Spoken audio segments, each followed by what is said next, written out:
Hello ninth class, कैसे हैं आप सभी बच्चों। जैसा कि आप जानते हैं कि एनसीईआरटी ने अभी आपकी न्यू बुक गणित मंजरी लॉन्च की है नाइन्थ में। उसका जो फर्स्ट चैप्टर है, चलिए आज उसके बारे में बात करते हैं। अच्छा बच्चों, आपके सामने बोर्ड पे 3 पॉइंट एबीसी मैंने बनाए हैं। क्या आप मुझे एबीसी इन तीनों पॉइंट की एग्जैक्ट लोकेशन मुझे समझा सकते हैं, या आप मुझे किस तरीके से बताएंगे कि मैं एक ही बार में समझ जाऊं कि एबीसी पॉइंट जो है वो बोर्ड में एग्जैक्ट कहां बने हुए हैं। अगर मैं इस चीज को देख नहीं रहा हूं, मैं बस केवल आपसे बात कर रहा हूं, आप मुझे समझाने की कोशिश करिए। कैसे समझाएंगे आप? तो चलिए आज के इस चैप्टर में हम यही चीज जानेंगे कि ये जो पॉइंट्स हैं, पॉइंट्स का मतलब ये जो लोकेशंस हैं, इनको किसी को अगर हमें बताना है और उसको एक ही बार में चीजें समझ में आ जाए तो वो हम कैसे बताएंगे बच्चों। तो चलिए शुरू करते हैं। आइए बच्चों समझते हैं। लेकिन हम ये नहीं करेंगे कि मैं आपको डायरेक्ट फॉर्मूला बता दूं या यहां से चीज चालू कर दी, नहीं। पहले हम ये समझने की कोशिश करेंगे कि ये चैप्टर जो हमारी बुक में अभी है वो यहां पे तक पहुंचा कैसे। ठीक है, पहले तो इसको ये समझने की कोशिश करते हैं इसकी नीड क्या हुई, ये बना ही क्यों। इसके लिए मैंने आपके लिए 2 एग्जांपल लिए, एक तो जोमेटो वाले भैया का एग्जांपल लिया है और एक सेकंड रो में बैठे हुए एक बच्चे का एग्जांपल लिया है। चलिए कैसे इसकी मदद से मैं आपको वो समझाऊंगा, जरा ये देखिए। जैसे आपकी कुछ खाने की बहुत इच्छा हो रही थी, आपने तुरंत जोमेटो ऐप खोला, उससे आपने कुछ ऑर्डर बुक किया। आपने जैसे ही अपना फूड बुक किया तो आपने लोकेशन डाली है, वो लोकेशन नियर बाई की लोकेशन, आपको पता है कि वो लोकेशन बड़ी इजीली किसी से पूछ के वहां तक पहुंचा जा सकता है, तो आपने वो लोकेशन डाल दी। अब जो जोमेटो वाले भैया हैं वो वहां पे पहुंच के आपको कॉल कर रहे हैं कि सर मैं आपकी लोकेशन पे खड़ा हुआ हूं। अब मुझे बताइए आप कैसे बताएंगे कि मेरा घर कहां पर है। अगर आप सिर्फ इतना कह देते हैं कि भैया आगे से जो आपको दूसरी गली लिख रही है ना उसमें मुड़ जाइए।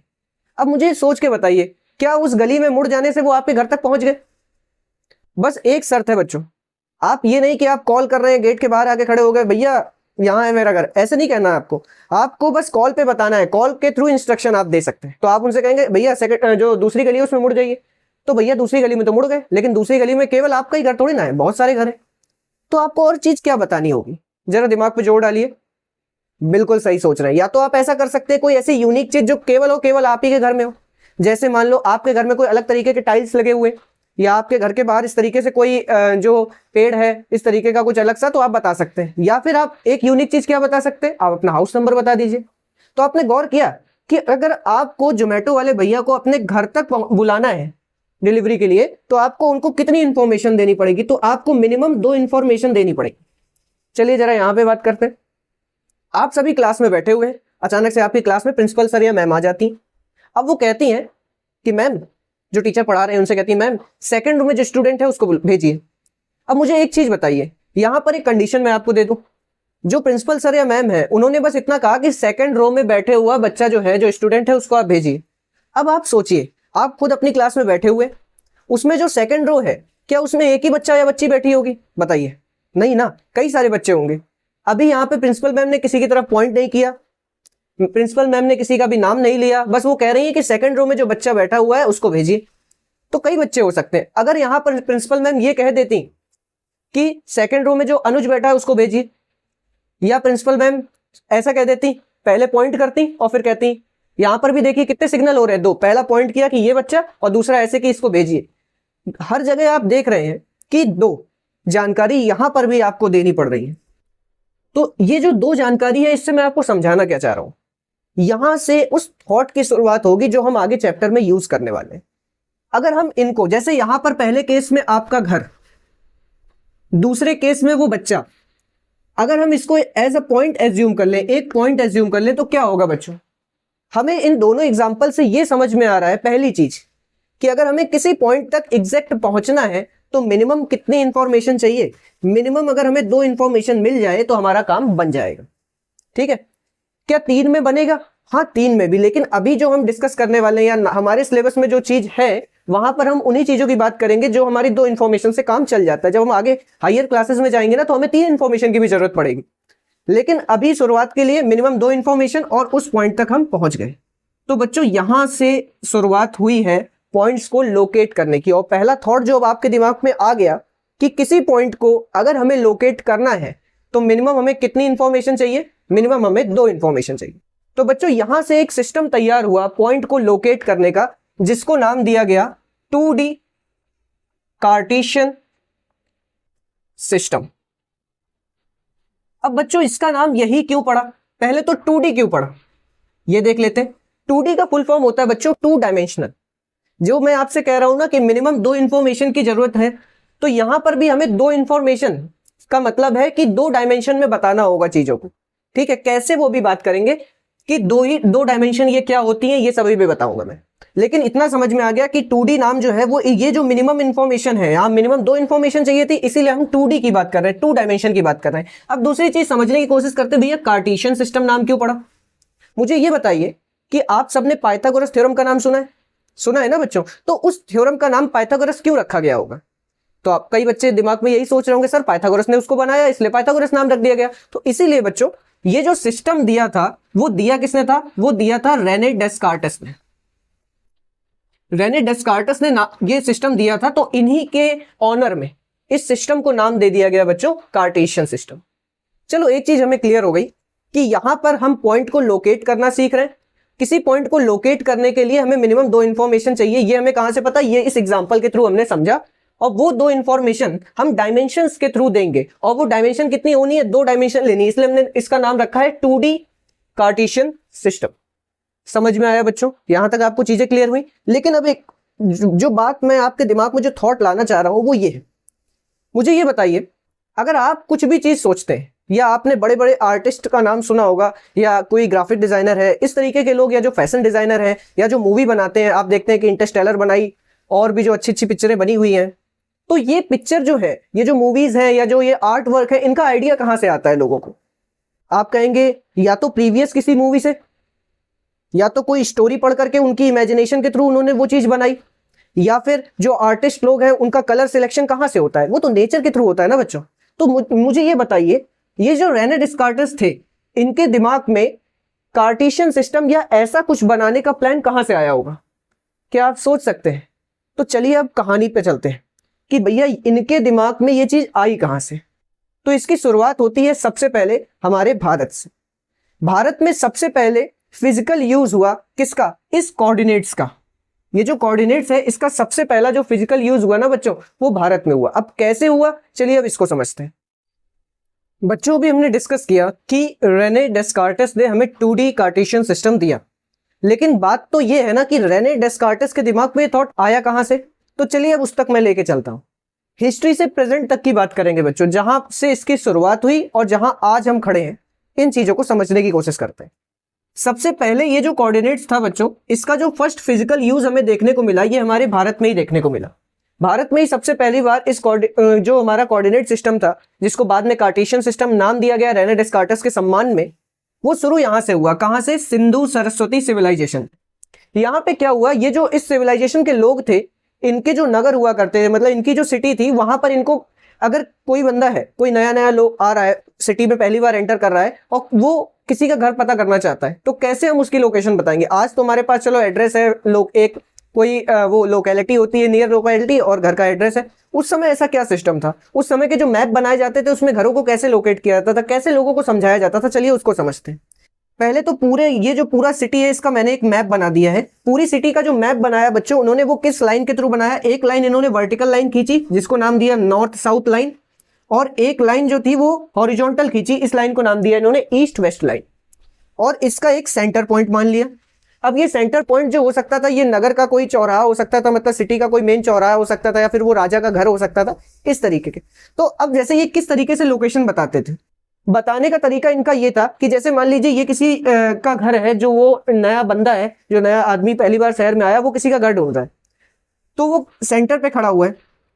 किस तरीके से पूछना होता था, मतलब वो कैसे समझाते थे? वो ये कहते थे कि आप नॉर्थ में 2 ब्लॉक आगे जाइए, उसके बाद 1 ब्लॉक ईस्ट में। देखिए जैसे फर्स्ट ब्लॉक है, ये 1 ब्लॉक हो गया, ये 2 ब्लॉक हो गया, नॉर्थ में 2 ब्लॉक आगे जाइए, और उसके बाद ईस्ट में 1 ब्लॉक चले जाइए। अब बताइए हम कहां पर हैं? हम उसी के घर के पास है ना बच्चों। तो ये सबसे पहला सिस्टम था जहां पर कोऑर्डिनेट्स का यूज हुआ। देखिए यहां पे मिनिमम कितनी इंफॉर्मेशन देनी पड़ी? मिनिमम 2 इंफॉर्मेशन देनी पड़ी। पहले हम नॉर्थ में गए, फिर कहां पे चले गए? साउथ में चले गए। तो इस तरीके से बच्चों यहां सबसे पहले कोऑर्डिनेट का सबसे पहला फिजिकल यूज हुआ। अब आपके दिमाग में एक क्वेश्चन आ रहा होगा कि अगर यहीं पे घर होता तो हमें तो सिर्फ एक ही इंफॉर्मेशन देनी होती कि आप नॉर्थ में 2 ब्लॉक आगे चले जाइए। लेकिन मुझे ये बताइए बच्चों कि जब कोई चीज नई नई बनती है, क्या साइकिल उस समय बिल्कुल वैसी थी जैसी आज दिखती है? या फिर कार जब बनी थी तब वैसी थी जैसी आज दिखती है? धीरे धीरे समय के हिसाब से उसमें अपग्रेड हुई है चीजें। यहां पर भी आप देख रहे हैं 2 इंफॉर्मेशन की जरूरत भी पड़ रही है, 1 इंफॉर्मेशन की भी जरूरत पड़ रही है, लेकिन उसको किस तरीके से समझाया गया, आगे कोऑर्डिनेट सिस्टम कैसे डेवलप हुआ, ये तो अभी हम 2D कार्टेशियन सिस्टम की बात करने ही वाले। लेकिन इतना समझ में आ गया बच्चों कि यहां सबसे पहला फिजिकल यूज हुआ कोऑर्डिनेट सिस्टम का। और ये जो नॉर्थ ईस्ट साउथ, ये जो आप देख रहे हैं नॉर्थ साउथ ईस्ट वेस्ट जो लाइन दिख रहे हैं ना, इन्हीं की मदद से सबसे पहले जो हमारे बौद्धयान थे उन्होंने क्या किया, उन्होंने पाइथागोरस के कॉन्सेप्ट की फाउंडेशन यहीं से रखी बच्चों। धीरे धीरे हमारी कहानी आगे बढ़ती है। फिर जो समुद्र में जो यात्रा किए करते थे लोग, जो सेलर्स होते थे, बड़ी बड़ी नाव लेकर के चलते थे, वहां पर भी उनको ये नीड हुई कि हम समुद्र में जो अलग अलग लोकेशन है उनको कैसे बताएंगे।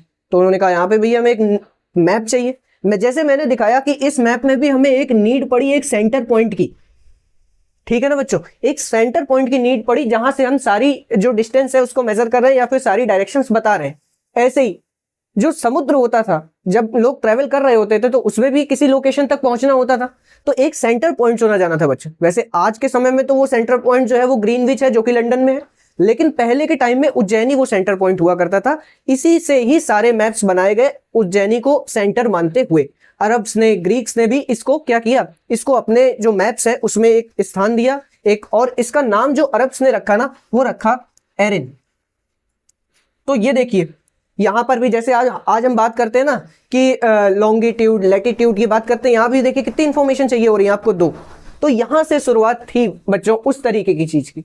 अच्छा, धीरे धीरे चीजें आगे बढ़ती गई, बात ब्रह्मगुप्त तक पहुंची। तो ब्रह्मगुप्त ने जीरो और नेगेटिव नंबर्स के बारे में हम लोग को डिस्कस किया, और ब्रह्मगुप्त का ये जो जीरो और नेगेटिव नंबर था, इसने आज करके जो हमारे ग्राफ पेपर आप देखते हैं ना, उसमें ग्राफ पेपर में बड़े आसानी से जीरो और नेगेटिव नंबर को रख देते हैं। अगर ब्रह्मगुप्त ने वो चीजें ना बताई होती तो हम ये भी चीज ना पहुंच पाते। उस चीज को सोचे कैसे, देखिए जब भी हमारे दिमाग में कोई थॉट आता है तो पहले से उसके बारे में हमने कुछ ना कुछ थोड़ा बहुत सुना होता है।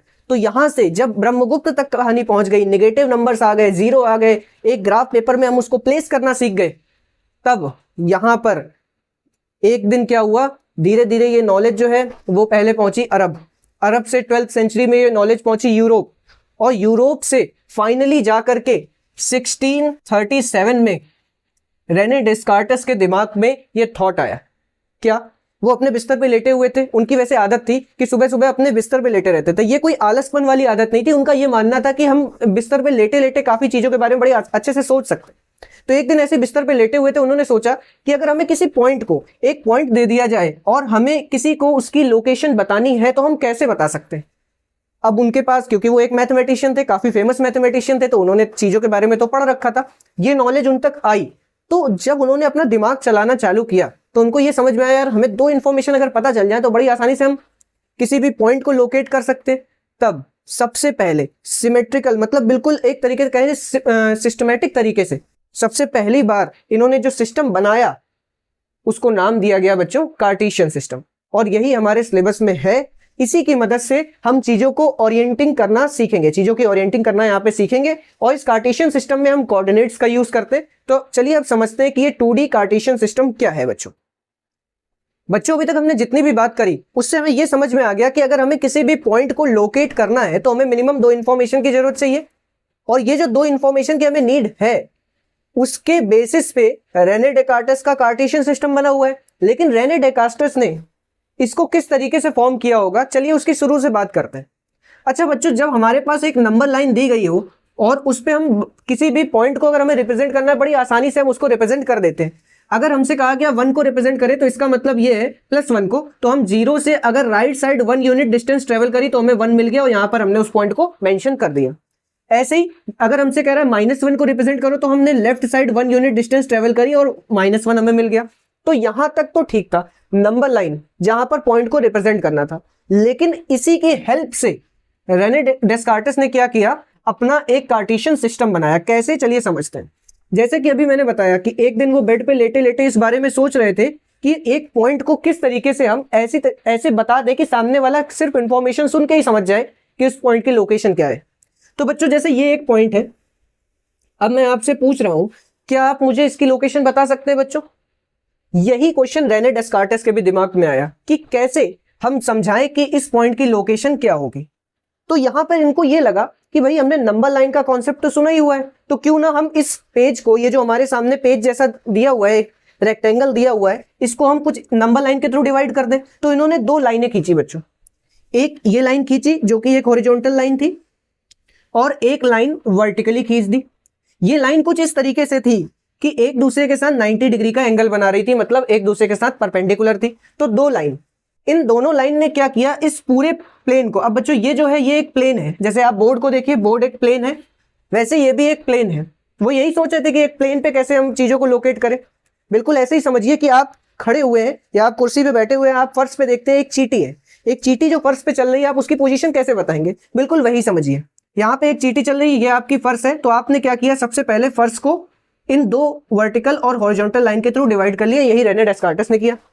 अब ये जो लाइन से डिवाइड करने का कॉन्सेप्ट आया, ये तो इनको नंबर लाइन से ही आया, तो इसका मतलब ये है कि ये दो नंबर लाइन है जिसपे नंबर्स को रखा जा सकता है। ये दोनों नंबर लाइन एक दूसरे को एक पॉइंट पे काटती हैं, तो ये वो पॉइंट है कि इस लाइन का जीरो वाला यहाँ पे आता है, इस पॉइंट का भी जीरो यहाँ पे आता है, तो इस पॉइंट को इन्होंने ओ से रिप्रेजेंट कर दिया, और ये जो ओ पॉइंट था इसको नाम दिया गया ओरिजिन। समझ में आया बच्चों यहां तक? ठीक है, अब धीरे धीरे स्टोरी आगे बढ़ाते हैं। अब ये जो दो लाइन थी, इनको भी कुछ ना कुछ नाम देना जरूरी था, तो पहली लाइन को इन्होंने नाम दिया एक्स ओ एक्स डैश, दूसरी लाइन को इन्होंने नाम दिया वाई ओ वाई डैश। ये जो हॉरिजॉन्टल लाइन थी, क्योंकि इसको एक्स ओ एक्स डैश के थ्रू रिप्रेजेंट किया गया, वैसे तो यहां पे कर दिया, आप किसी और से भी करा सकते हैं, नॉर्मली इसको एक्स और एक्स डैश से रिप्रेजेंट किया जाता है, उन्होंने भी ऐसे ही किया था, तो इसका नाम रखा इन्होंने एक्स एक्सिस। और ये जो वर्टिकल लाइन थी इसको वाई वाई डैश के थ्रू रिप्रेजेंट किया गया, तो इस वाले का नाम रखा गया, क्या रखा गया बच्चों बताइए, कमेंट करिए जरा, बहुत बढ़िया, वाई एक्सिस नाम रखा गया इसका। तो यहां तक चीजें समझ में आई। अब मुझे ये बताइए, ये जो प्लेन है जो कि आपकी फर्श, मैंने फर्श वाला एग्जांपल दिया, इस प्लेन को कितने पार्ट में डिवाइड कर दिया इन लाइंस ने, तो आप कहेंगे सर 1 2 3 4, 4 पार्ट में डिवाइड कर दिया। इसी वजह से ये जो चारों पॉइंट है इनको नाम मिला क्वाड्रेंट। क्या नाम मिला बच्चों? क्वाड्रेंट। आप ये नाम सुनेंगे, क्वाड्रेंट नाम सुनेंगे, x axis, y axis, origin. अब अभी हमने उज्जैनी की बात करी थी, जो बताया था समुद्र का में जब मैप बनाना था तो एक सेंटर पॉइंट मानना पड़ा, तो हमें एक सेंटर पॉइंट तो लेना ही पड़ता था। वहां पर भी देखिए जो हमारा सिंधु सरस्वती सिविलाइजेशन थी, वहां पर भी एक सेंटर पॉइंट मानना पड़ा, तो यहां पर भी एक सेंटर पॉइंट माना गया बच्चों, जिसको नाम दिया गया ओरिजिन। ठीक है बच्चों, अब ये जो हमारे चार क्वाड्रेंट बन गए 1 2 3 4, सबसे पहले इनकी काउंटिंग कैसे करनी है? इसकी काउंटिंग हमें कुछ इस तरीके से कर ली। आप एज्यूम कर लीजिए कि इस जगह पर जहां x लिखा हुआ है यहां पे 12 लिखा है। अगर आप इसको एक क्लॉक की तरीके इमेजिन करें और उल्टा चले इस तरीके से, जैसे देखिए घड़ी में ये 12 लिखा है, यहां पर 3, यहां पे 6 और यहां पे 9। अगर आप कुछ ऐसे चलते हैं तो आप घड़ी की दिशा में चल रहे हैं, मतलब जैसे घड़ी चलती है 12 के बाद 3 बजा, 3 के बाद 6, 6 के बाद 9, 9 के बाद 12, इसको इस डायरेक्शन को बोलते हैं बच्चों क्लॉकवाइज। लेकिन यहां क्या हो रहा है, और ये देखिए किस साइड है, तो आप अगर इसको इस तरीके से देखें तो ये होता है नॉर्थ, ये होता है बच्चों साउथ, ये होता है वेस्ट और ये होता है ईस्ट। मतलब नॉर्थ से जब आप ईस्ट की तरफ चलेंगे तो इसका मतलब हम घड़ी की डायरेक्शन में चल रहे हैं। यहां पर आप क्या हो रहा है, ये अगर बच्चों नॉर्थ है तो नॉर्थ से ईस्ट आपके किस हैंड की तरफ होता है, राइट हैंड की तरफ। तो ये आपका देखिए ये नॉर्थ है, 12 पे नॉर्थ होता है बच्चों। यहां से अगर आप राइट हैंड की तरफ चलेंगे तो आप नीचे आना चाहिए, लेकिन आप कहां जा रहे हैं, आप तो ऊपर की तरफ जा रहे हैं, मतलब आप वेस्ट डायरेक्शन में, घड़ी की उल्टी डायरेक्शन में जा रहे हैं। इसका मतलब आप कौन सी डायरेक्शन में चल रहे हैं, आप एंटी क्लॉकवाइज चल रहे हैं बच्चों।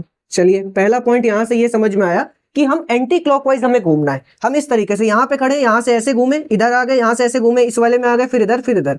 तो काउंटिंग भी ऐसे ही करते हैं। ये फर्स्ट क्वाड्रेंट है एंटी क्लॉकवाइज घूमते हुए। कहां से काउंटिंग कर रही है, यहां से जब पहला एंटी क्लॉकवाइज हमें यहाँ पे पहुंचे इस ब्लॉक में फर्स्ट क्वाड्रेंट, यहाँ पर आ गए बच्चों सेकंड क्वाड्रेंट मिल गया, यहाँ पे आ गए बच्चों थर्ड क्वाड्रेंट मिल गया, यहाँ पर आ गए बच्चों फोर्थ क्वाड्रेंट मिल गया। तो अब हमें यह पता चल चुका है कि एक जो हमारा प्लेन था उसको दो लाइंस के थ्रू, जो जिसमें से एक हॉरिजॉन्टल थी एक वर्टिकल थी, 4 इक्वल पार्ट्स में डिवाइड किया गया, जिसको क्वाड्रेंट नाम दिया गया। अब ये क्वाड्रेंट 1 2 3 4 इसी ऑर्डर में लिखे गए हैं। यहां से चालू किया हमने एंटी क्लॉकवाइज डायरेक्शन में चलते हुए। तो यहां तक बात समझ में आई। अब बात आता है कि भैया 2D कहां से आ गया। मैंने आपसे कहा था ना 2D आएगा, मैं समझाऊंगा। तो यहां पर भी देखिए, हमें अगर हम इस क्वाड्रेंट में हैं तो हमें यहाँ पर दो डायरेक्शन दिख रही है, दो डायमेंशन दिख रही है। एक तो ये वाली डायमेंशन, ये वाली लाइन हमें डायमेंशन दिखा रही है, और एक ये वाली लाइन डायमेंशन दिखा रही है। इन दोनों लाइंस के बेसिस पे हम इस पॉइंट की लोकेशन बता सकते हैं। तो यहां पर भी देखिए क्या हुआ, ये 2 डायमेंशन इसी वजह से आया। जब हम किसी पॉइंट को लोकेट कराएंगे तो हम इन दोनों लाइन से रेफरेंस देंगे, तभी आप एग्जैक्ट उस पॉइंट तक पहुंच पाएंगे। यहां से आया बच्चों कॉन्सेप्ट 2D का, मतलब 2 डायमेंशन का। और भी देख सकते हैं, अगर वैसे नहीं तो ऐसे समझिए, ये जो प्लेन है इसमें आपको सिर्फ 2 ही डायमेंशन दिख रही हैं, ये इसकी लेंथ है और ये क्या है, ब्रेथ है। तो यहां पर हम लेंथ और ब्रेथ 2 चीजों की बात कर रहे हैं। इस तरीके से भी हम कह सकते हैं कि 2 डायमेंशन। यहां पर भी देखिए ये भी 2 डायरेक्शन है, तो ऐसे भी समझ सकते हैं बच्चों। यहां तक हमने बात कर ली कि एक पॉइंट को दिखाने के लिए 2 इंफॉर्मेशन चाहिए। ये 2 डायमेंशन क्यों है? 2 डायमेंशन इसलिए क्योंकि हमारा प्लेन 2 डायमेंशन है। 2 डायमेंशन कैसे? इसमें केवल 2 चीजें हैं बच्चों, एक इसकी लेंथ है और एक इसकी ब्रेथ है। अगर छोटी तरीके से समझने की कोशिश की जाए, अगर हम केवल इतने ही डिब्बे को देख रहे हैं, तो यहां पर भी देखिए आपको 2 ही डायरेक्शन में चीजें देखनी है, एक OX में और एक OY के रिस्पेक्ट में ही हम इसका बताएं। अच्छा, जैसा कि मैंने बताया कि जब हमें इसकी लोकेशन लिखनी है इस पॉइंट की, तो हमें x में कितना है, मतलब इस लाइन में कितना है और इस लाइन में कितना है, ये दोनों बताना पड़ेगा। हमें x की रिस्पेक्ट में भी चीजें बतानी पड़ेंगी और y की रिस्पेक्ट में भी चीजें बतानी पड़ेंगी, तब हम इसके एग्जैक्ट पॉइंट तक, मतलब इसकी एग्जैक्ट लोकेशन तक पहुंच पाएंगे। ठीक है, तो इसे कहते हैं बच्चों कोऑर्डिनेट। इसको कोऑर्डिनेट बोला जाता है बच्चों। जब हम किसी पॉइंट की लोकेशन को x, y में रिप्रेजेंट करते हैं, तो ये उस पॉइंट के कोऑर्डिनेट्स होते हैं बच्चों। कोऑर्डिनेट बना कैसे? x में जो डिस्टेंस है, y में जो डिस्टेंस है उसको हम बता दें, तो हम बता सकते हैं कोऑर्डिनेट्स के बारे में। ठीक है, जैसे पहले हमने x में कितना चला इस पॉइंट तक पहुंचने के लिए, देखिए अगर हम चलेंगे यहां से यहां तक, तो हमने x में इतना चला, ठीक है, फिर y में कितना चला, इस तरीके से हमें y में चलना पड़ा। देखिए ये वाली लाइन इसके पैरेलल है ना, मतलब हम y वाले में चल रहे हैं, OY वाले में, y एक्सेस में चल रहे हैं। ये इस पे है तो ये पहले हम x में चल रहे हैं। तो इस तरीके से पहले हम x का बताते हैं, फिर लिखते हैं y में। जितना ये होगा बच्चों उतना ही ये भी होगा, तो हम आराम से यहाँ काउंट करके लिख सकते हैं। अभी कैसे करते हैं वो देखेंगे, लेकिन ये x और y में क्यों लिखते हैं, कैसे पहुंचते हैं उस पॉइंट तक, ये समझ में आया। अच्छा, अब ये जो x होता है इसको क्या बोला जाता है और y को क्या बोला जाता है? इसको नाम दिया जाता है बच्चों एब्सिसा। x वाला जो होता है, जिनको बच्चों को अगर पढ़ने में दिक्कत हो रही है तो ऐसे देख सकते हैं, एब्सिसा, एब्सिसा बोला जाता है बच्चों, और इसको बोला जाता है ऑर्डिनेट। तो इस तरीके से हम क्या कर सकते हैं, कोई भी पॉइंट है किसी प्लेन में, अगर हमें उसकी कहां पे उसकी पोजीशन है उसको रिप्रेजेंट करना है, तो हम वो कोऑर्डिनेट्स के थ्रू कर सकते हैं। कोऑर्डिनेट्स में भी सबसे पहले हम बताएंगे x एक्सेस के रेफरेंस में, फिर बताएंगे y एक्सेस के रेफरेंस में।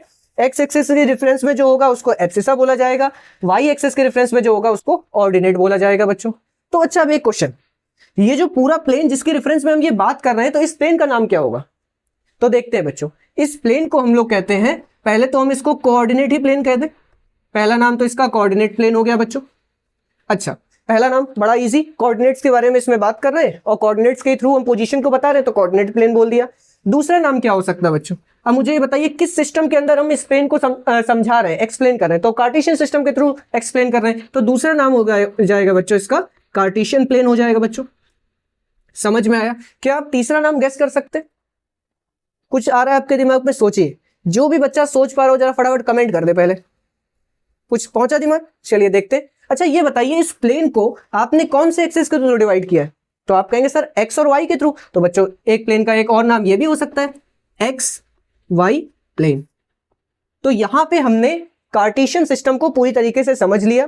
रेने डेस्कार्टेस ने जिस तरीके से इसको एज्यूम किया, सबसे पहला थॉट सोचा, क्या उनके दिमाग में आइडियाज आए होंगे, सबके बारे में बड़ी आसानी से बताया। कैसे हम इसको काउंट करते हैं, फर्स्ट, सेकंड, थर्ड, फोर्थ, ये भी आपको समझा दिया। तो यहां तक समझ में आया। अब आपकी जो किताब है गणित मंजरी, उसमें पहले एग्जाम्पल में सीधे जो कहानी दी गई है उसमें यह कह दिया गया है कि आप पॉइंट बनाइए। अब जरा उस स्टोरी को याद करिए, शालिनी और रियान की। वहां पे भी क्या किया गया था, एक कमरे का मैप बनाया गया था और उसमें जो कमरे के एजेस थे उनको डोरी से, मतलब वो जो एक मोटी डोरी से बांध करके पॉइंट्स के थ्रू यहाँ दिखा दिया गया था कि एक कील यहाँ पर, एक कील यहाँ पे, और एक मोटी डोरी से इनको पॉइंट्स को कनेक्ट कर दिया गया था। तो वो यही तो था बच्चों, ये वो एक कार्टेशियन प्लेन था जिसमें हम चीजों की अलग अलग लोकेशन के बारे में आगे जो अभी एक्सरसाइज है ना 1.1 उसमें बात करेंगे बच्चों। तो चलिए अभी और भी समझना है हमको, हमें कार्टेशियन सिस्टम समझ में आ गया। अब हम ये देखते हैं कि किस तरीके से हम इस कार्टेशियन सिस्टम के थ्रू एक पॉइंट को लोकेट करना समझते हैं बच्चों। तो अब बच्चों रियल में हम एक सवाल लेने लायक बन चुके हैं, क्योंकि हमने हर एक चीज को बड़ी डिटेल से समझ लिया है। तो अब हम देखते हैं कि जब हमें वास्तव में किसी पॉइंट को लोकेट करना होगा तो हम किस तरीके से लोकेट करेंगे। अभी जो मैंने आपको Cartesian plane, 2D plane, XY plane बना करके दिखाया, मैंने बताया था कि जब उसमें किसी पॉइंट को हमें शो करना है तो हम किसकी हेल्प से करेंगे, बताइए बच्चों? बहुत बढ़िया, कोऑर्डिनेट्स की मदद से करेंगे। और जब भी कोई कोऑर्डिनेट लिखा जाता है तो कैसे लिखा जाता है, बोलिए जरा, कमेंट करिए। बिल्कुल सही, जब भी कोई कोऑर्डिनेट लिखा जाता है तो हम उसको x, y के फॉर्म में लिखते हैं, जिसमें x क्या होता है बच्चों, कमेंट करिए फटाफट। बहुत बढ़िया, एब्सिसा होता है। y क्या होता है, कमेंट करिए, ऑर्डिनेट। बिल्कुल बढ़िया। तो हमें यहां पर भी करना है। आप देखिए 3 पॉइंट है, P, Q, R। चलिए इसकी लोकेशन का साथ में मिलकर पता लगाते हैं। मुझे ये बताइए, सबसे पहले चलिए हम आसान वालों को देखते हैं, Q को और R को देखते हैं। ये आसान क्यों है, क्योंकि आप देख पा रहे हैं। अच्छा उससे पहले अच्छा एक और चीज बताइए, ये जो हॉरिजॉन्टल लाइन है इसको क्या बोलते हैं बच्चों, फटाफट कमेंट करिए। बहुत बढ़िया, इसको बोलते हैं एक्स एक्सिस। क्या बोलते हैं बच्चों, एक्स एक्सिस बोलते हैं। अच्छा ये जो वर्टिकल लाइन दिख रही है इसको क्या बोलते हैं, बहुत अच्छे, इसको बोलते हैं वाई एक्सिस। अच्छा ये वाली साइड को किससे रिप्रेजेंट किया था, वाई डैश से। ये वाली साइड को किससे रिप्रेजेंट किया था, एक्स डैश से। अच्छा ये जो ये डायरेक्शन होती है, मतलब ये देखो हॉरिजॉन्टल लाइन है, ये तो हमें पता है ये 0 है, इस लाइन के लिए भी ये 0 है, इस लाइन के लिए भी ये 0 है। ठीक है, मुझे ये बताइए यहां पर आपको जैसे एक नंबर लाइन को एज्यूम करिए, इस तरीके से एक नंबर लाइन होती है।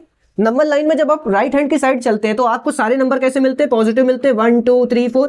तो ये एक्स एक्सिस की कौन सी डायरेक्शन होगी बच्चों, बहुत अच्छे, एक्स एक्सिस की पॉजिटिव डायरेक्शन होगी। लेफ्ट साइड चलने पर कैसे नंबर मिलते हैं, निगेटिव ना, तो ये कैसी होगी, ये एक्स एक्सिस की निगेटिव वाली डायरेक्शन होगी। तो निगेटिव को हमने डैश से दिखा दिया। ऐसे ही ये भी एक नंबर लाइन है। जब ऊपर की तरफ जा रहे हैं, जिन बच्चों को अगर भूल भी जाते हैं ऊपर नीचे कैसे, तो आप देखिए ग्रोथ कहां होती है, ऊपर की ओर ग्रोथ होती है। और ग्रोथ होना क्या है, अच्छा है ना, पॉजिटिव है, तो ऊपर की तरफ पॉजिटिव मिल जाएगा, तो नीचे की तरफ क्या होगा बच्चों, ये वाई एक्सिस की निगेटिव डायरेक्शन हो जाएगी, और ये वाली कैसी हो जाएगी, पॉजिटिव। ठीक है, पॉजिटिव वाले को सिंपल हम दिखा देते हैं वाई से, निगेटिव वाले को वाई डैश से, पॉजिटिव वाले को एक्स से, निगेटिव वाले को एक्स डैश से। चलिए तो यहां पर आप इस क्यू पॉइंट को देखिए, क्यू पॉइंट किस लाइन पे, तो आप कहेंगे सर ये तो एक्स ओ एक्स डैश लाइन पर है। अच्छा किसी भी पॉइंट को दिखाने के लिए हमें सबसे पहले x लिखना होता है, फिर y लिखना होता है। तो मुझे ये बताइए अगर हमें q तक पहुंचना है तो मैं x में कितना चलना पड़ा, हमने x में चलना चालू किया, 0 से हम 1 पहुंचे, अभी भी q तक नहीं पहुंचे, फिर 2 पहुंचे, फिर 3, अब हम q तक पहुंच गए। तो हमने x में कितना चला होगा बच्चों, x में हमने चला 3 यूनिट। देखिए 1 यूनिट, 2 यूनिट, 3 यूनिट, तो हमने यहाँ पे 3 लिख दिया। अच्छा फिर मैं आपसे पूछूंगा कि अगर हमें q तक पहुंचना है तो हमें y में कितना चलना पड़ेगा। y का मतलब हमें इस डायरेक्शन में जाना है। क्या हमें इस डायरेक्शन में जाने की जरूरत है बच्चों, ये तो इसी लाइन पे है ना, मतलब हमें y पे तो चलने की जरूरत है ही नहीं। तो यहाँ पर y कितना हो जाएगा, 0। तो इस पॉइंट के कोऑर्डिनेट कितने हो जाएंगे बच्चों, 3,0। तो अगर हमसे ये कहा जाए कि एक 3,0 पॉइंट लोकेट करिए, तो अब आप समझ गए किस तरीके से। 3 लिखा है, कोऑर्डिनेट में सबसे पहले किसकी वैल्यू होती है, x की, फिर होती है y की। ये कह रहा है 3,0 मतलब x में 3 चलना है, y में कुछ नहीं चलना है। जब y में कुछ नहीं चलना है तो वो पॉइंट कौन से एक्सिस पे होगा, x एक्सिस पे होगा। चलिए अब मुझे जरा आप इस पॉइंट को लोकेट करके बता सकते हैं। इस पॉइंट का नाम चलिए हम दे देते हैं A। तो हमें इस तरफ कुछ चलना पड़ेगा, हमने फटाफट पॉइंट ले लिए, ये 1 मान लिया और ये 2 मान लिया। अब ये पॉइंट को देखिए, सबसे पहले हमें x में चलना है, तो आप x में कितना चले, ये माइनस में होगा क्योंकि माइनस वाली डायरेक्शन की तरफ चल रहे हैं। पहले 1 यूनिट चले, फिर 2 यूनिट चले, पहले x में चले तो हमने लिखा -2। फिर क्या हमें y में चलना पड़ा, यहाँ पे नहीं चलना पड़ा। y में चलने का मतलब इस डायरेक्शन में जाना, ये पॉइंट तो हमें यहीं पे मिल गया बच्चों, तो हमें y में 0 चलना पड़ा। तो इस पॉइंट के कोऑर्डिनेट क्या हो गए, -2,0। अच्छा अब जरा पहले r को खुद से करिए, ट्राई किया सभी ने। तो इस तरीके से हम सबसे पहले चलिए r को समझने की कोशिश करते हैं। r के लिए हमने क्या बताया, सबसे पहले हम लिखते हैं x में कितना चलना पड़ा। मुझे ये बताइए r पॉइंट आपको किस लाइन पे दिख रहा है, y लाइन पे दिख रहा है ना। इस लाइन पे पहुंचने के लिए क्या हमें इधर जाना पड़ा, नहीं जाना पड़ा, हमें सिर्फ y में जाना पड़ रहा है, हमें x में बिल्कुल भी चलना नहीं पड़ रहा है। तो हम x में कितना ले लेंगे, 0। y में कितना चलना पड़ रहा है, 1 2 3 4। तो हमने इस पॉइंट के कोऑर्डिनेट क्या हो गए, 0,4। तो r के कोऑर्डिनेट हो गए 0,4, q के कितने हो गए, 3,0 हो गए। अच्छा जो जिन बच्चों को ये लग रहा है कि सर 0 0 कैसे ले रहे हैं, तो उनको अब बात समझ में आएगी जब मैं इस p को दिखाऊंगा। देखिए कैसे, मैंने आपको क्या बताया कि जब भी हमें किसी पॉइंट को लोकेट करना है या किसी पॉइंट के बारे में इंफॉर्मेशन देनी है, तो 2 इंफॉर्मेशन देनी है कि पहले x में कितना चलना पड़ा, फिर y में कितना चलना पड़ा। तो देखिए हमें यहां तक पहुंचना है, तो हमें यहां तक पहुंचना है कैसे, अगर हम कहेंगे इतना चले जाओ, तो भाई ये तो 5, अगर हमने कहा कि 5 सेंटीमीटर इतना चले जाओ, तो भैया 5 कोई ऐसे भी जा सकता है, कोई 5 ऐसे भी जा सकता है, कोई 5 ऐसे, तो एग्जैक्ट नहीं पहुंच पाए। हमें 2 इंफॉर्मेशन की जरूरत पड़ेगी, तो हमें सही रास्ते से जाना पड़ेगा बच्चों। सही रास्ता क्या है, पहले x में चले। चलिए पहले x में चलते हैं। तो हम जब x में चले तो हमें बस इसी के नीचे रुक जाना है। हम इससे ऐसे कर लें, एक परपेंडिकुलर लाइन ड्रॉ कर दें इधर की तरफ, एक परपेंडिकुलर लाइन हम इधर की तरफ ड्रॉ कर दें। तो सबसे पहले हमने x में चला इस तरीके से, तो हम कहां पे रुके आकर के बच्चों, 2 पे रुके। लेकिन क्या वो ये टू वो पॉइंट है जहां हमें पहुंचना है? नहीं, हमें तो पी तक पहुंचना है, तो हमें अभी अपनी जो जर्नी है वो चालू रखनी पड़ेगी। अब ये हमारी जर्नी किस डायरेक्शन में होगी? इधर की तरफ होगी। अब जाकर के हम कहां पे पहुंचे? पी पे पहुंचे। तो पी पे पहुंचने के लिए हमें पहले एक्स में चलना पड़ा। कितना चला बच्चों हमने एक्स में? तो देखिए 1 यूनिट 2 यूनिट तो हमने यहां पर लिखा बच्चों 2। फिर हमें वाई में भी तो चलना पड़ा। अब आप कहेंगे वाई तो ये है सर, आपने तो इधर चला, लेकिन मुझे ये बताइए ये आपको कौन सा शेप बनता हुआ दिख रहा है? ये आपको एक रेक्टेंगल बनता हुआ दिख रहा है, और रेक्टेंगल में सामने वाली जो साइड्स होती है वो आपस में इक्वल होती है ना। इसका मतलब जितना आप इधर चले होंगे वो इतना इधर भी तो चले होंगे। तो यहाँ आप कितना चले देख लीजिए, कैसे पता चलेगा? 1 यूनिट 2 यूनिट 3, मतलब वाई में आप चले हैं 3 यूनिट। तो इस पॉइंट के कोऑर्डिनेट क्या आ गए बच्चों? 2,3 आ गए। तो समझ में आया कि किस तरीके से हम इस कॉन्सेप्ट का यूज करके किसी पॉइंट को एग्जैक्ट लोकेट कर सकते हैं। चलिए अगर हमसे कोई कहता कि सर मुझे आप ये बताइए एक पॉइंट बी एज्यूम कर लीजिए और 1,2 पर है वो, जरा मुझे बताइए कि वो कहां होगा। चलिए देखते हैं बच्चों, जैसा कि इस क्वेश्चन में कहा गया है कि 1,2 पर एक पॉइंट है तो उसको हमें बताना है। तो पहले हम क्या देखते हैं? ये देखते हैं कि बच्चों एक्स में कितना चलना है। तो आप कहेंगे सर एक्स में तो 1 चलना है। पहले अच्छा खुद से ट्राई करिए, किया सभी ने? चलिए अब देखते। तो सबसे पहले एक्स में 1 चलना है, तो चलते हैं भाई, एक्स में 1 चलते हैं। 1 1 1 1 1 पहुंच गए भाई, पहुंच गए। अब कितना चलना है? वाई में 2 चलना है। वाई में 2 चलना है बच्चों, तो ठीक है। अब हमें पता है ये और ये तो आपस में बराबर होता है, तो हम कुछ यहीं के सामने आएंगे, तो हम जरा इससे कुछ इस तरीके से एक रेफरेंस पॉइंट बना लेते हैं। तो हम इस तरीके से देखो वाई में 2 चलते गए, और ये वो पॉइंट मिल गया जहां पे पहुंचने के लिए हमें एक्स में 2 चलना पड़ा, एक्स में 1 चलना पड़ा, वाई में कितना चलना पड़ा? 2 चलना पड़ा। तो ये वो पॉइंट कौन सा होगा बच्चों? ये वो पॉइंट बी होगा जो 1,2। तो समझ में आया किस तरीके से हम एक पॉइंट को लोकेट करते हैं। और ये जितनी भी चीजें कर रहा हूं, जैसे मैंने फर्स्ट वाला एग्जांपल दिया था, ये सब चीजें जमीन पे ही है, क्योंकि यहां पर ये जो प्लेन है वो सिर्फ 2 डायमेंशन वाला है। इसमें लेंथ हो सकती है, इसमें ब्रेथ हो सकती है, इसमें हाइट नहीं हो सकती। आप गौर करेंगे जो बुक में एग्जाम्पल दिया गया है रियान और सालनी वाला, वहां पर जब उसने पूरा एक मैप किया है उसको मतलब भागों के थ्रू इन सब चीजों से मैप किया, तो पूछा है कि आप खिड़की की लोकेशन को क्यों नहीं दिखा पाए? वो इसीलिए नहीं दिखा पाए, किसी भी अपने ही कमरे को देखिए, वहां पे जो खिड़की लगी हुई है, क्या वो फर्श पे खिड़की लगी है? वो तो सामने वाली दीवार पे लगी है। उसके लिए आपको फर्श से ऊपर जाना पड़ेगा। फर्श से ऊपर जाने का मतलब आप हाइट ऐड कर रहे हैं, आप तीसरी डायमेंशन ऐड कर रहे हैं। आप कमरे की सिर्फ लेंथ और ब्रेथ की बात नहीं कर रहे हैं, आप कमरे की हाइट के सेंस में भी बात करने लग रहे हैं। और हम यहाँ पे 2D के बारे में पढ़ रहे हैं, 3D के बारे में नहीं पढ़ रहे हैं। हमने 3 डायमेंशन नहीं ऐड करी, हमने सिर्फ 2 डायमेंशन ऐड करी। इस वजह से खिड़की को वहां पे ऐड नहीं किया जा सकता, खिड़की को उसमें जो उसने बनाया हुआ है मॉडल, उसमें खिड़की को नहीं दिखाया जा सकता बच्चों। तो समझ में आया? अब आप पॉइंट लोकेट करना समझ चुके। चलिए अब एक मुझे करके दिखाइए। अगर आपसे कोई कहे कि 4,2 को लोकेट करो, कोई कहे कि 3,1 को लोकेट करो, और अगर आपसे ये पूछ दिया जाए कि भाई 5,0 को लोकेट करो, आपसे कह दिया जाए कि 0,2 को लोकेट करो, क्या आप कर लेंगे? मुझे पूरी उम्मीद है कि अब आप इस चीज को कर लेंगे। अच्छा, एक क्वेश्चन के साथ जरा इस वीडियो को खत्म करते। अभी और भी सीखना है उसमें, लेकिन अभी तो वो एक्सरसाइज भी अपने को लगानी है। पहले आप पूरा कॉन्सेप्ट समझ चुके हैं। मुझे ये उम्मीद है कि आप इसको अच्छे से, अगर आपने इसको समझ लिया है तो आप फर्स्ट एक्सरसाइज के काफी सारे क्वेश्चन तो खुद ही ऐसे ही लगा देंगे। चलिए एक इसकी बात करते हैं कि अच्छा ये जो ओ पॉइंट दिया गया है, जिसको हम ओरिजिन नाम दे रहे हैं, क्या नाम दे रहे हैं बच्चों? ओरिजिन। इसको अगर हमें बताना है तो कैसे बताएंगे? अब मुझे ये बताइए कि अगर इस ओ पॉइंट पे पहुंचना है तो हमें एक्स में कितना चलना पड़ा? एक्स में तो तब चलते ना जब इधर बढ़ते 1 यूनिट 2 यूनिट या 3 यूनिट, या फिर इधर बढ़ते -1 -2, लेकिन हम तो कहीं बढ़े नहीं, हम तो वहीं खड़े हैं बच्चों। मतलब एक्स में अपने को 0 चलना पड़ा। अच्छा, ऐसे ही वाई में कितना चलना पड़ा बच्चों? वाई में अगर चलना पड़ता तो हम इस तरीके से बढ़ते, 1 आए 2 आए 3 आए 4 आए, नीचे चलते -1 -2 -3 -4, लेकिन हम तो यहीं पे खड़े रह गए, हम ऊपर नहीं गए ना नीचे गए। तो मतलब वाई में भी कितना चलना पड़ा? 0। इसीलिए बच्चों हम लोग रटे ना, ये समझे कि ओरिजिन के जो कोऑर्डिनेट है वो 0,0 क्यों है। क्योंकि जब हम ओरिजिन पे खड़े होते हैं तो ना तो हम एक्स एक्सिस पे चल रहे होते हैं, ना वाई एक्सिस पे चल रहे होते हैं, हम उस पॉइंट पे खड़े हैं जहां से एक्स और वाई एक्सिस शुरू हो रहे हैं। इधर जाएंगे तो एक्स एक्सिस की पॉजिटिव डायरेक्शन चालू हो रही, इधर जाएंगे तो एक्स एक्सिस की नेगेटिव डायरेक्शन चालू हो रही, ऊपर जाएंगे तो वाई एक्सिस की पॉजिटिव, नीचे जाएंगे तो वाई एक्सिस की नेगेटिव। तो बच्चों मुझे पूरी उम्मीद है कि ये वीडियो आपको इन्फॉर्मेटिव लगा हो, और अगर आपको इस वीडियो को देखने में मजा आया हो, आपके कॉन्सेप्ट बिल्कुल क्रिस्टल की तरीके क्लियर हो गए, तो बच्चों प्लीज इस वीडियो को शेयर कीजिए, इस चैनल को सब्सक्राइब कीजिए, और क्यू सर के साथ अपनी ये जो नई जर्नी है जो हमने इस बुक गणित मंजरी को लेकर के शुरू की है, जुड़ जाइए। हम अच्छे तरीके से इसी कॉन्सेप्ट को, ऐसे ही कॉन्सेप्ट को समझेंगे, हर एक कॉन्सेप्ट को डिकोड करेंगे, और क्यू के पीछे दौड़ेंगे, क्या या फिर कैसे भी समझते चलेंगे, लेकिन क्यू जानना जरूरी है। ठीक है बच्चों, तो मिलते हैं नेक्स्ट वीडियो में, तब तक के लिए गुड बाय। इस वीडियो को लाइक, चैनल को सब्सक्राइब और शेयर जरूर करिए वीडियो को।